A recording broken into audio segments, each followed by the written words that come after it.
कोल्हापूर शहरातील शिवाजी विद्यापीठापासून सायबर चौक मार्केट माऊली चौकापर्यंत विशेषतः राजारामपुरी पोलीस ठाण्याजवळचा रस्ता सध्या वाहनधारक आणि स्थानिक नागरिकांसाठी डोकेदुखी ठरलाय।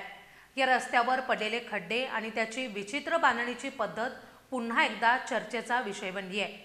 या रस्त्याची पुनर्बांधणी करावी अशी मागणी नागरिकांमधून केली जाते आहे। शिवाजी विद्यापीठ सागर चौक ते माऊली चौक या रस्त्याची सध्या अक्षरशः दुरावस्था झाली आहे।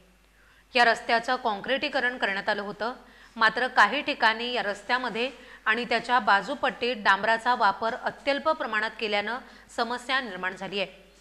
डांबराचे हे भाग खडीसकट उखडले असून त्यामुळे रस्त्यावर मोठे खड्डे पडले आहेत।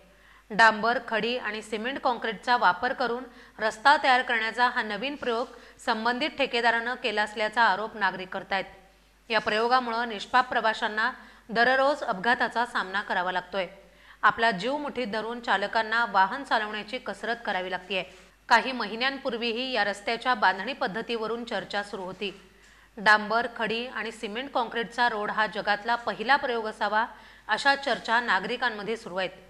या विचित्र प्रयोगांमुळे रस्त्याची दुर्दशा झाली असून वाहन चालकांना खड्ड्यांमुळे नाहक त्रास सहन करावा लागतोय। यामुळे स्थानिक नागरिकांनाही धुळीचा आणि अपघातांचा धोका वाढलाय। या गंभीर समस्येवर प्रशासनानं लवकरात लवकर उपाययोजना करावी अशी मागणी आता जोर धरू लागली आहे।